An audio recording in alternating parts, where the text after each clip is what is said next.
Assalamualaikum warahmatullahi wabarakatuh. Alhamdulillahirabbil alamin. Wassalatu wassalamu ala asyrofil anbiya'i wal mursalin Sayyidina Maulana Muhammadin wa ala alihi wa sahbihi wa man tabi'ahu bi ihsanin ila yaumiddin. Amma ba'd. A'udzu billahi minasy syaithanir rajim. Bismillahirrahmanirrahim.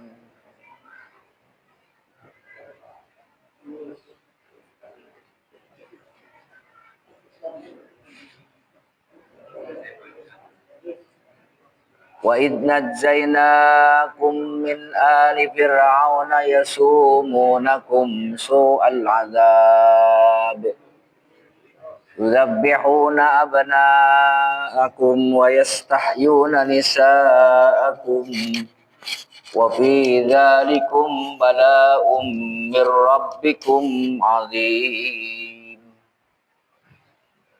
Wa idh najjaynakum, dan ingatlah ketika kami menyelamatkan bapak moyangmu dulu, min ali fir'auna, dari para pengikut Fir'aun, yasumunakum, mereka menimpakan kepada kalian su'al azab, azab yang sangat buruk atau yang sangat berat.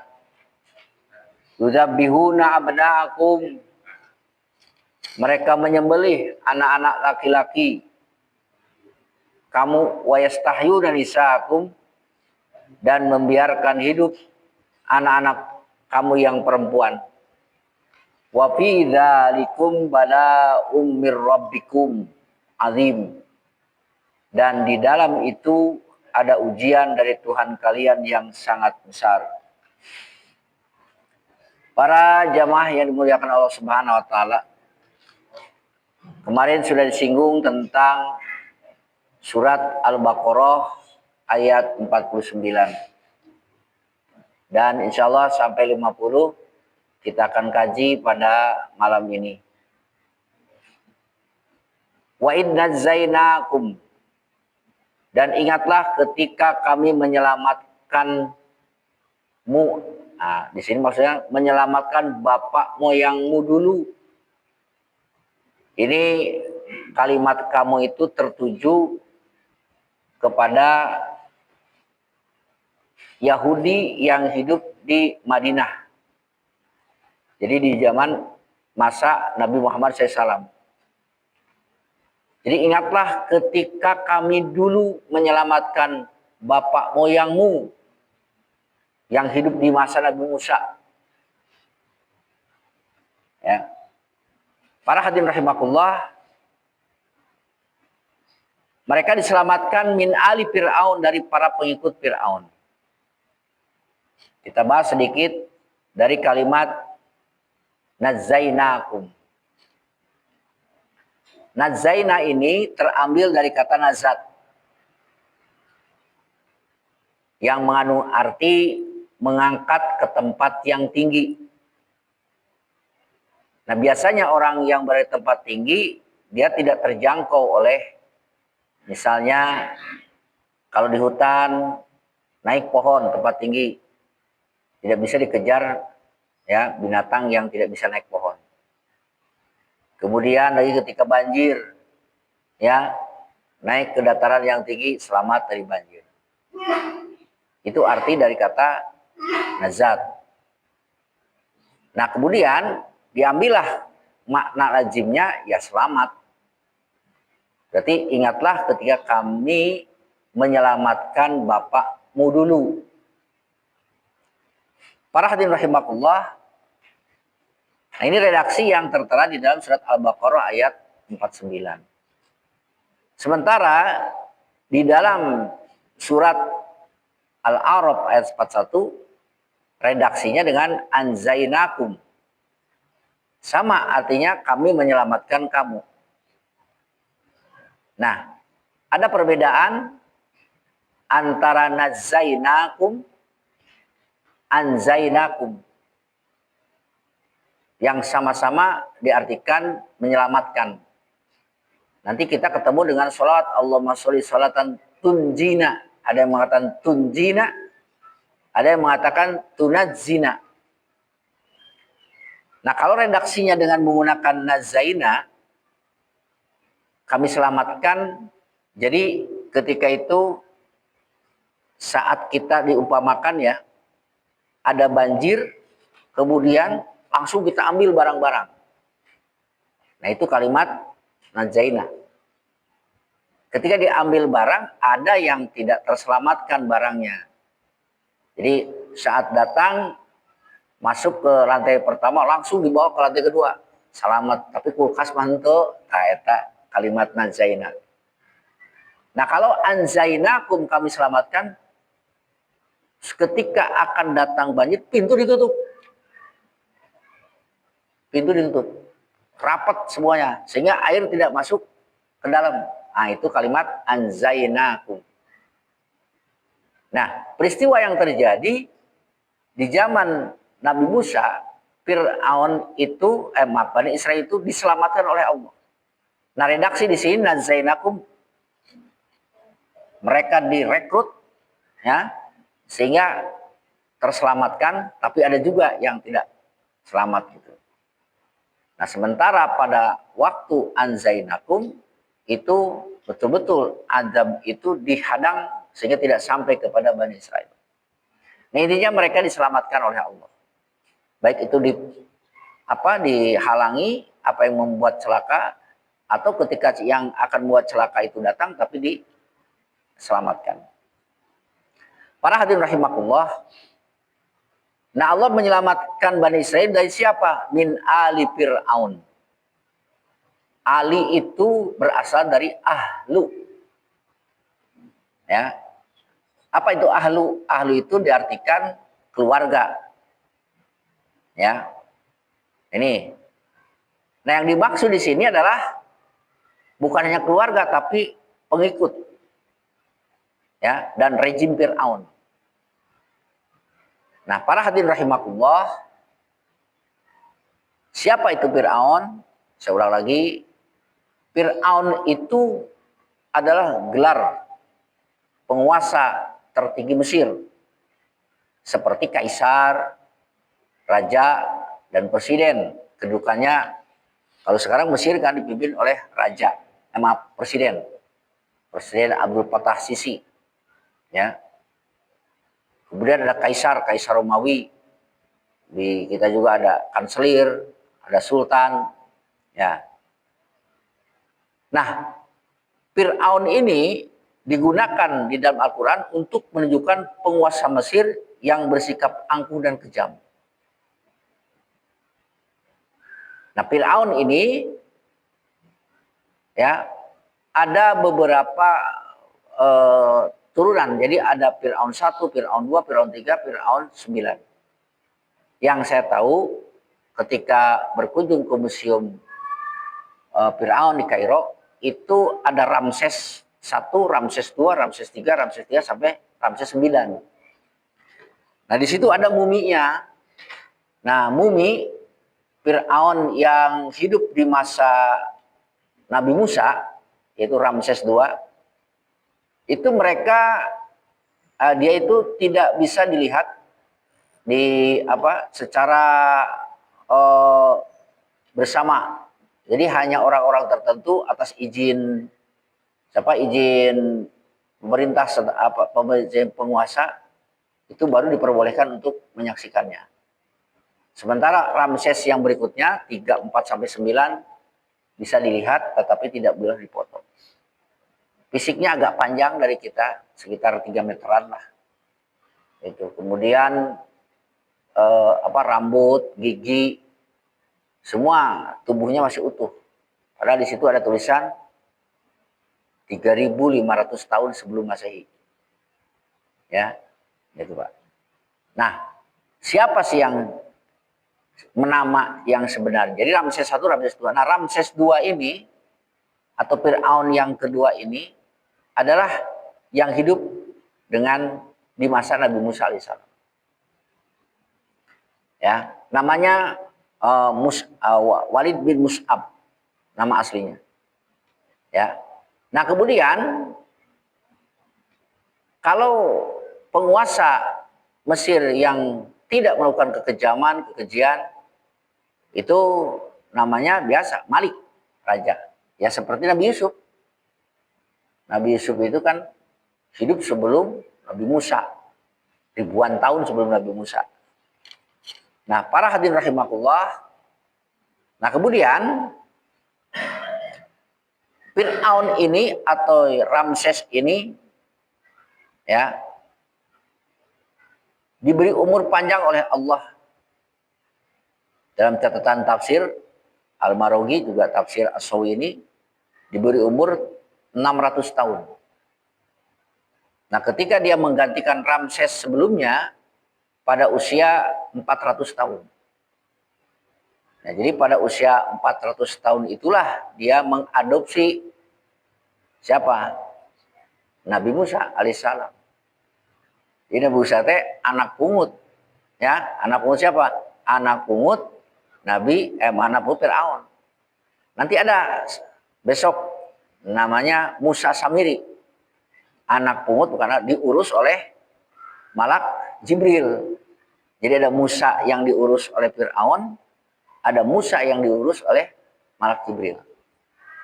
Cuma hasilnya beda. Para hadirin rahimakumullah.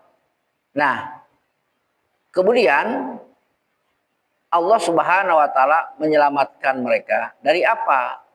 Menyelamatkannya dari su'al azab. Ya sumunakum su'al azab. Allah menyelamatkan bapakmu dulu dari para pengikut Fir'aun dari su'al azab. Siksa yang sangat berat. Nah, siksa ini memang ada kelasnya, ada berat, ada sangat berat sekali.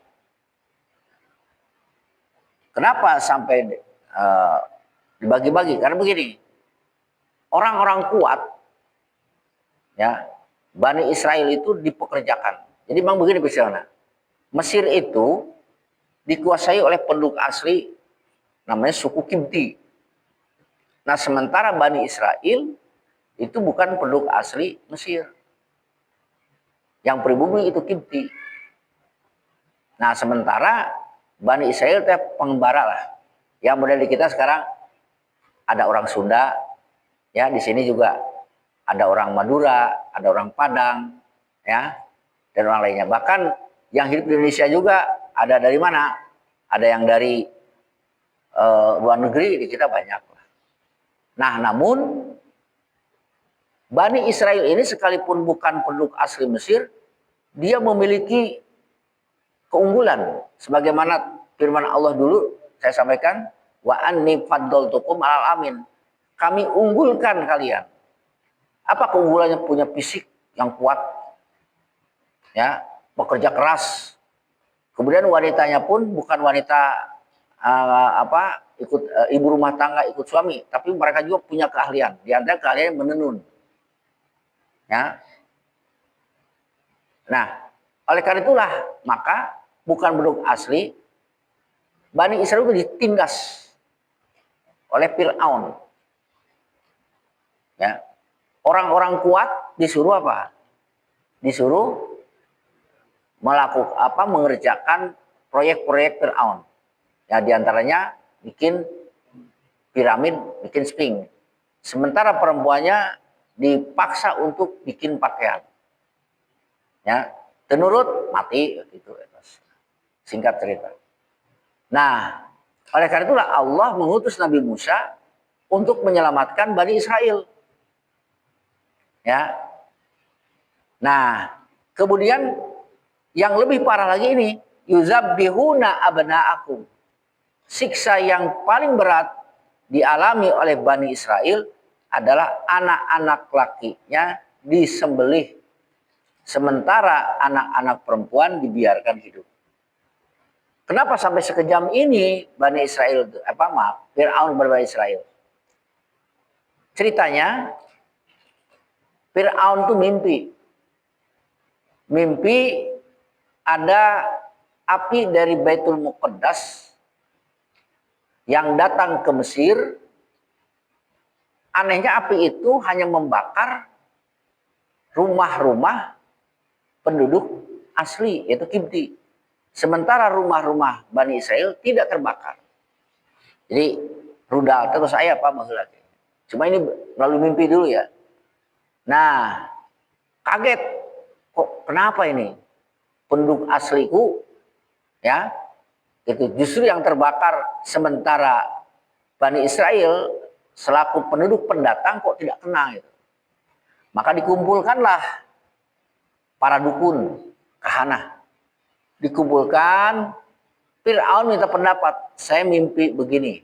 Coba bagaimana analisa, tafsir, penjelasan arti mimpi tersebut. Dijelaskanlah. Oh Tuhan begini. Ini satu isyarah bahwasanya kekuasaan Tuhan akan dihancurkan oleh orang Bani Israel. Wah, benar. Ini takwil mimpinya begitu. Kekuasaan Tuhan, kerajaan Tuhan akan diruntuhkan oleh orang yang berasal dari Bani Israel. Nah, kalau begitu, udahlah, setiap laki-laki harus dibunuh. Dibunuh itu kapan tahu, Pak? Yuzabihuna, disembelih. Ya, disembelih. Sementara wanita-wanitanya, anak-anak wanita yang lahir dibiarkan suruh hidup. Nah, gitu kejamnya Fir'aun itu. Yuzabihuna abna'akum. Nah, ini yuzabihuna kalimatnya bukan yazbahu. Kalau yazbahu itu kan menyembelih. Kalau ini yuzabihuna berarti menyembelihnya bukan sekali dua kali. Kalau melihat dari struktur kalimat itu berulang-ulang. Ratusan, ribuan, ya. Sampailah usul si itu apa? Para penasehatnya Tuhan. Kalau laki-laki ini dibunuh, nanti siapa yang mengerjakan proyek kita yang ya bisa melaksanakannya? Gak mungkin kan oleh perempuan. Populasi laki-laki habis. Siapa yang nanti yang akan menjadi bala tentara? Siapa yang menjadi bangun tukang? Sedangkan kan kita tahu Bani Israel itu kuat tenaganya. Oke lah, bagaimana? Kami usul bagaimana kalau pembunuhan itu diselang 1 tahun sekali. Oke, makanya 1 tahun bayi laki-laki yang lahir disembelih. Nah, tahun berikutnya tidak disembelih. Nah, Nabi Harun, Nabi Musa beda lahirnya. Nabi Musa lahir pada masa penyembelihan, tahun penyembelihan.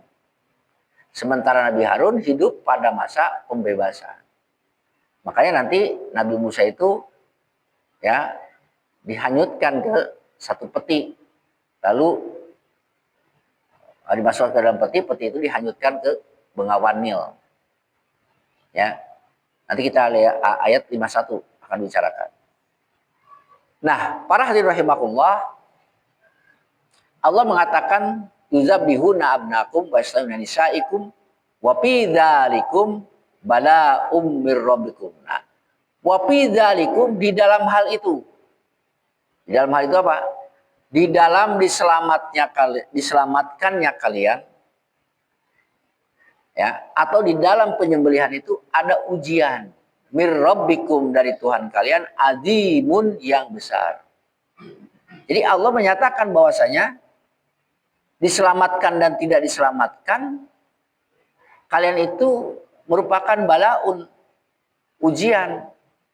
Jadi dengan demikian Bapak sekalian dapat dipahami bahwasanya ujian itu tidak selalu dengan apa?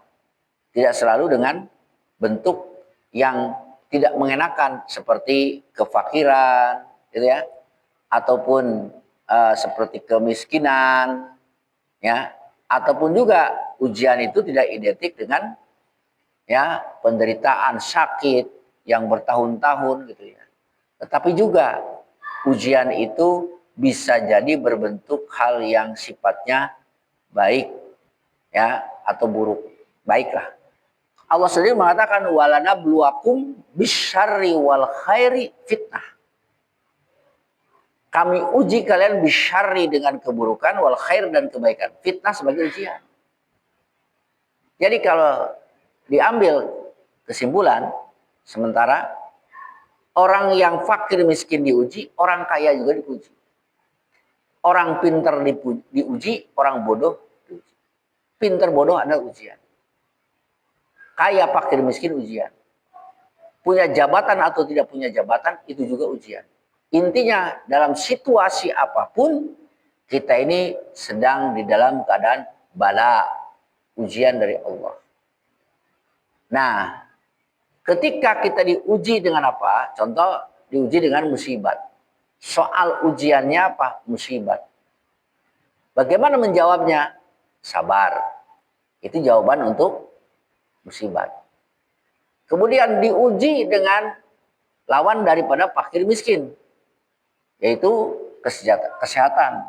Selanjutnya di samping sehat, kekayaan, kemudian di samping punya kekayaan juga kesehatan, itu juga adalah merupakan ya soal apa? Soal ujian. Jawabannya apa? Ya jawabannya dengan syukur. Antara sabar dan syukur. Ya, yang menjadi kunci jawabannya. Dari mana itu? Ya kata Allah sendiri. Nanti kita akan ketemu ayat ya. La tublawunna fi amwalikum wa anfusikum. Kalian tuh benar-benar akan diuji dalam harta kalian dan diri kalian. Kita sering membaca ayat Babashir alladzina qalu alladzina idza asabathum musibatun qalu inna lillahi wa inna ilaihi raji'un. Wabasyiris sabirin, berikanlah kabar gembira kepada orang yang sabar. Ya. Nah, di sini Allah sudah memberikan jawaban. Nih jawabannya. Tah, kerjakan. Jadi kunci jawabannya sudah ada. Tinggal mindahkan karena soal. Ya. Ini yang berarti kalau begitu, kalau sudah ada kunci jawabannya, tinggal mindahkan unggul. Ya. Kemudian juga ketika diberi ke lapangan, kunci jawabannya tah, syukur, pindahkan kadinya. Atau tinggal nyonteknya, ya iya. Cobalah menteri diberi kunci jawaban. Ripuh, kena kumaya ketika ditambah ada musibah. Bagaimana ketika diberi lawan dari masa musibat, kesenangan. Ya, untung Allah bisa memberikan. Namun ketika memindahkan kunci jawaban karena soal, ya ada tulisan bagus, ya gitu ya. Itu bisa dibaca, ada tulisannya jelek. Nah, begitu juga kualitas sabar dan syukur juga beda-beda. Ada orang yang sabar dengan hatinya saja. Ada yang tidak sabar, ada sabar dengan lisannya saja. Ada juga orang yang sabar hatinya, lisannya, badannya. Pernah saya sampaikan, sabar dengan hati itu adalah menerima takdir. Kemudian ya, sabar dengan lisan, tarkus syakwa, tidak mengeluh. Ya, itu.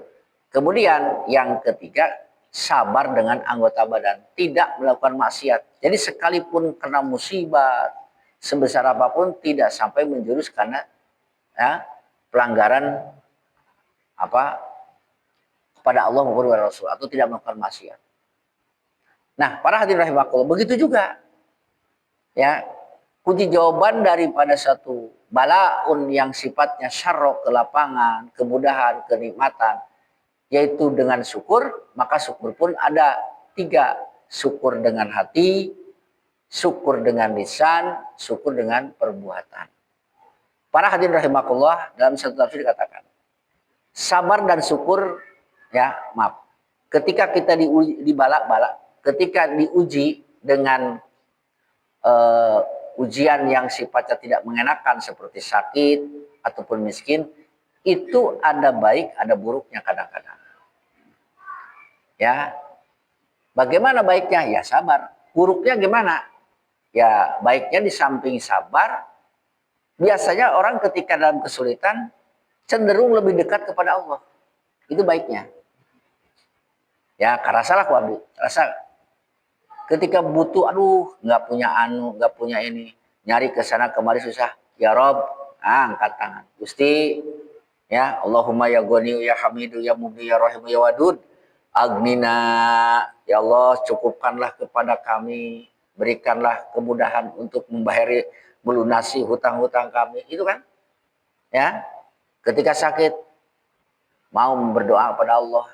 Allahumma robbanas ajhibil basa antas sapi ila sifa ila sifauka sifan terus berdoa minta kepada Allah. Tapi ada buruknya juga ketika orang sedang diuji dengan kefakiran, kemiskinan. Apa buruknya? Kata Nabi, kadal fakru ayyakuna kufran. Hampir saja kefakiran itu mengantarkan kepada kekufuran. Tidak sedikit orang karena miskin mencari rezeki Allah sampai meninggalkan kewajiban sholat 5 waktu. Ya. Nah itu sisi baiknya ada ketika sedang terpuruk, sisi buruknya juga ada. Begitu juga ketika diuji seseorang dengan apa? Dengan kelapangan, kekayaan, kesehatan. Ada baiknya. Baiknya apa? Ya diberikan nikmat oleh Allah kekayaan berlebih, zakat, kemudian infak dan lain sebagainya. Tapi ada juga orang tidak lulus ketika diuji dalam keadaan kelapangan ataupun kekayaan. Dipakai apa? Kekayaan itu dipakai maksiat. Dugem setiap malam minggu, mabok, judi, zina, ya, dan lain sebagainya. Nah itu berarti dia tidak menjalankan ya tugasnya sebagai seorang hamba Allah yang bisa mensyukuri nikmat tersebut. Makanya Allah mengatakan wa fi dzalikum balaun ya mir rabbikum dari Tuhan kalian azimun yang besar. Kemudian nikmat berikutnya yang diberikan oleh Allah kepada Bani Israel bukan hanya diselamatkan dari penyembelihan Fir'aun, tetapi wa idz faraqna bikumul bahro. Dan ingatlah ketika kami pisahkan, kami belah bikum dengan sebab kalian al-bahro, lautan. Nah, sebagaimana kita ketahui bahwasanya Nabi Musa alaihissalam diutus oleh Allah untuk menyelamatkan Bani Israel dari rezim Fir'aun. Ya. Nah, oleh karena itulah maka Allah memerintahkan kepada Nabi Musa untuk membawa Bani Israel sebelum terbit fajar. Terjadilah eksodus besar-besaran. Ya. Itu. Bani Israel dibawa oleh Nabi Musa alaihissalam. Nah, para hadirin rahimakumullah, ketika Nabi Musa membawa Bani Israel, itu ketahuan sama Fir'aun dan dikejar oleh Fir'aun. Di situ ketika akan mendekati ketika membawa Bani Israel, ada 2 jalan. Jalur utara, jalur selatan. Kalau jalur selatan adalah jalur ya yang digunakan oleh, jadi kan nanti ke Lautan Merah itu, terusan Suez ke situ. Ketika akan terusan Suez itu. Utara selatan, ketika ke utara, oh itu jalan ke situ. Tadi mau ke sana Nabi Musa. Orang-orang pada mengantarkan ke sini jalannya. Ini jalan yang umum. Kata Nabi Musa, jalan umum ini nanti kita akan ketemu dengan kafilah-kafilah pembegal, perampok-perampok. Ya. Ke sini gimana? Kalau ke sini ke utara rawan, karena di jalan pasti akan ketemu dengan orang-orang yang ya jahat, merampok, begal dan sebagainya. Makanya ke selatan. Musa kalau ke selatan laut. Ke selatan laut. Mau lari kemana? Dua-duanya berisiko. Ke sini akan ketemu dengan kabilah perampok, ke kiri, ke selatan akan ketemu dengan lautan. Sementara di belakang Fir'aun sudah terdengar suara gemuruh. Nah, pada saat itulah hadirin rahimakumullah, Allah berfirman, fa'awiyna ila Musa anidrib bi asaqal hajar fanfalaqo fakana kullu firqin qattaudil azim. Kemudian kami wahyukan kepada Musa. Musa, idrib bi asoka. Pukulkan tongkatmu al-bahro ke lautan. Panpalako. Nah, tidak lama kemudian, ya, laut itu apa? Terbelah. Pakana kullu firqin qattaudil azim. Maka setiap belahan tersebut, kanan dan kiri, seperti gunung yang besar. Dataran lautan pun mengering. Terus gimana? Kemudian Bani Israel melewati, menyeberangi, ya, dasar laut tersebut. Karena dalam keadaan kering, dengan mudah mereka melewati. Set. Nah, ketika sudah sampai mereka semua di atas, ya, sementara di belakang sebelum sampai, ini Fir'aun dengan bala tentaranya mengejar. Sampailah Bani Israel di atas, di pantai. Sementara Fir'aun dan para pengikutnya masih di bawah laut. Terus apa yang terjadi? Laut itu disatukan kembali. Akhirnya Fir'aun dan para pasukannya tenggelam. Nah ini, hadirin rahimakumullah, salah satu mukjizat yang diberikan oleh Allah kepada Nabi Musa alaihissalam. Bagaimana dikatakan mukjizat? Ya kita tahu, air itu kan satu benda yang sangat lunak. Ya, coba aja, jangan kan bisa terbelah seperti itu. Pakai golok tuh, peso dikit, set, seketika kan, set, set, nyatu. Gitu kan, set. Nah, kalau tanah dikit kan ya, kalau tanah dibelah ya nggak jadi, nggak terlalu aneh, tanah terbelah, set, terbelah, kemudian bisa lewat, aneh karena tanah mah keras, nggak terlalu aneh lah. Ini mah cairan bisa terbelah kemudian mengeras. Allah katakan di sini katuril azim, seperti gunung kerasnya air itu, guru gitu. Ya, seru. Nah, para hadirin rahimakumullah, akhirnya apa kata Allah? Fa anzainakum, kami selamatkan kalian dari kejaran Fir'aun tadi. Nah, di sini Allah katakan, ya, wa agrokna ala Fir'aun, kami tenggelamkan, ya, ala Fir'aun, para pengikut Fir'aun, ma'ahu, beserta Fir'aun. Bukan hanya saja pengikutnya, ma'ahu beserta. Wa antum tanzurun, kata Allah, kamu tahu, kamu lihat, ya, dengan mata kepalamu sendiri bahwa di situ Fir'aun dan para pengikutnya tenggelam. Namun Allah Subhanahu wa taala di dalam surat lain dikatakan bahwasanya Allah menyelamatkan atau memunculkan ke permukaan Fir'aun untuk dijadikan apa? Untuk dijadikan pelajaran.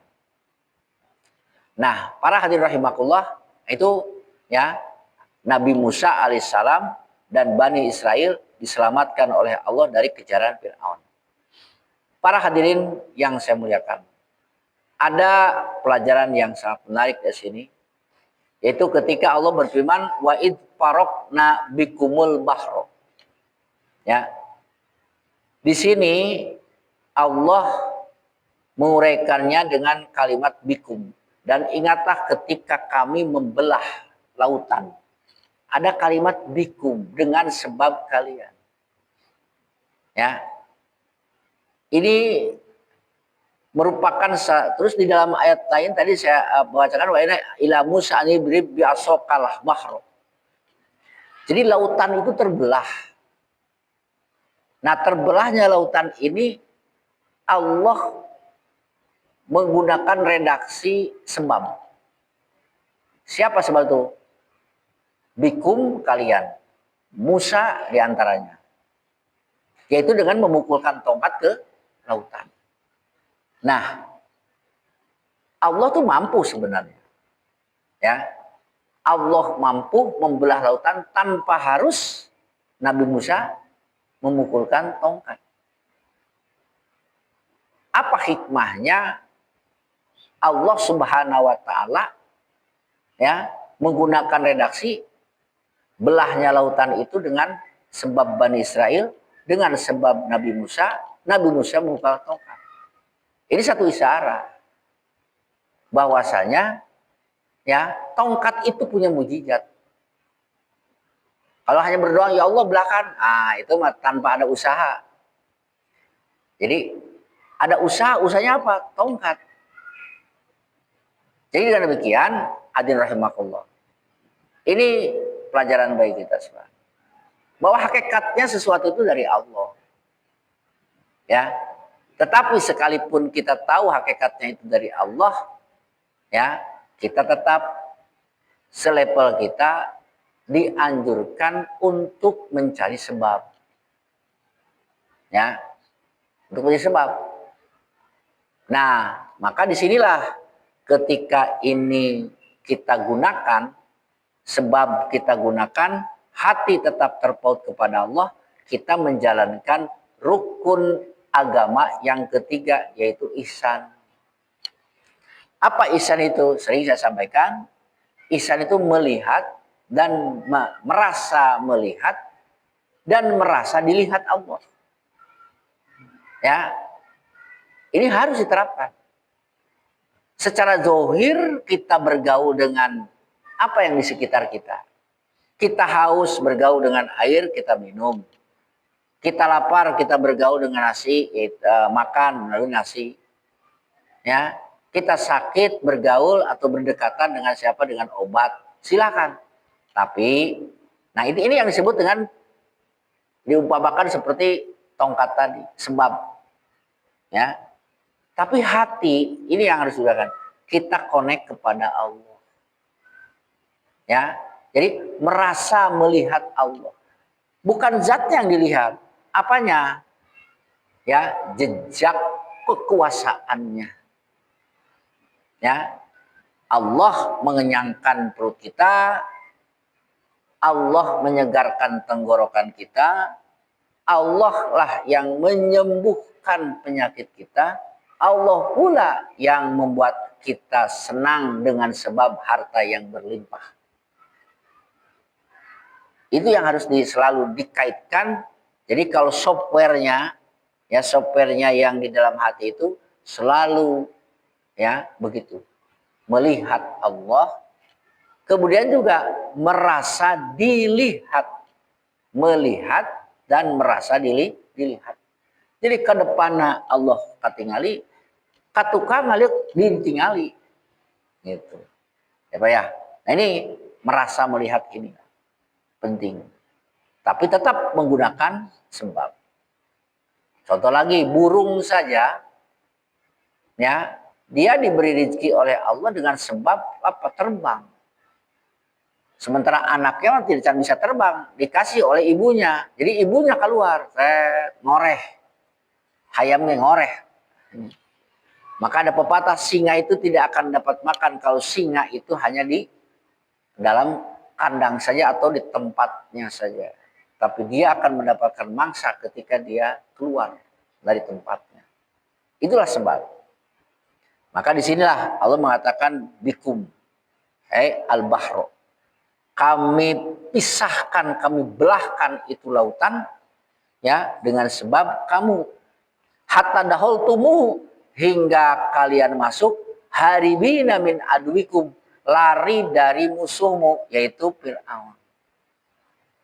Nah, dengan demikian para hadirin rahimakumullah, karena Allah lah yang berperan dengan sebab apa? Dengan sebab usaha kita, maka kita harus yakini ya, apapun hasilnya itulah skenarionya Allah.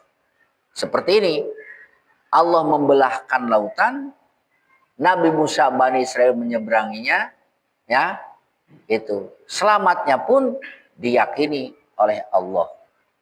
Nah, wa antum tandurun. Nah, Kata Allah, kalian tuh melihat. Melihat apa? Ya melihat lautan itu menjadi menyatu kembali. Sehingga Fir'aun dan para penggawanya pengikutnya tenggelam. Nah kalimat wa antum tanzurun ini memberikan pesan. Tingali, tingali. Singgeli, tingali. Ya, ada nikmat Allah. Lihat di situ ada peran Allah. Mataku antum tanzurun. Kalian melihat kan. Tah, muncul orang mah Allah teh ngejijile, tingali, tingali kumaha. Tempo. Cek kasarna maksudnya. Tempo. Belelkeun matana. Ulah peureum atanapi peureum hayam atanapi meletet. Coba sok tandur teh sing molotot tingali. Terus kumaha teh? Gusti Allah nya ngarti we geus tingali emang kudu tingali unggul. Teu cukup ditingali, ditempo syukuri kupna tapakuran. Geus tapakuran syukuri gitu. Lamun teh mah kamu lain ngasukur ditingali unggul, dicabakan. Pikaseleun sa pramuniaga itunya beli. Ya man cumi cuma milih-milih we. Milih henteu gitu ya. Coba yang itu lihat, yang itu lihat, nggak cocok, mangkat teh. Padahal memang tadi yang tidak beli, ya. Nah, begitu ngan seukur melihat tuh, tapi tandurun teh sok ayeuna. Nah, kamu lihat apa? Setelah kamu lihat ya syukuri, kembali lagi syukurna nyaeta iman kan Nabi Muhammad SAW, masuk Islam. Terus itu ikuti ajaran Nabi Muhammad SAW. Takakarak syukur karena nikmat Allah yang diberikan kepada bapak moyangmu dulu. Ya, jadi ulangan seukur tahu unggul bapak moyang diselamatkan, tetapi kamu harus bisa bersyukur. Nah orang, ya kan gini sekarang ini. Ada orang bangga Pak, bangga dengan nasab. Oh saya teh turunan Sunan Gunung Jati. Ya, tuku dibanggakeun turunan Gunung Jati mah. Ya, bangga teh lamun ayeuna ngikutin cara Sunan Gunung Jati gitu. Kakarak jempol. Aing syukur ngaku-ngaku mah sebutkeun anu ke anu ke anu, ari teu kos eta mah lah eta nu dibanggakeun atuh. Ya. Gitu. Bangga punya emas teh lain ngan saukur naon, nya aya dina HP. Kumaha? Pake situ. Oh, saya punya cenah jam tangan Rolex teh mana tanah HP. Eta mah bisa jadi menang download. Lamun dipake kakara gitu.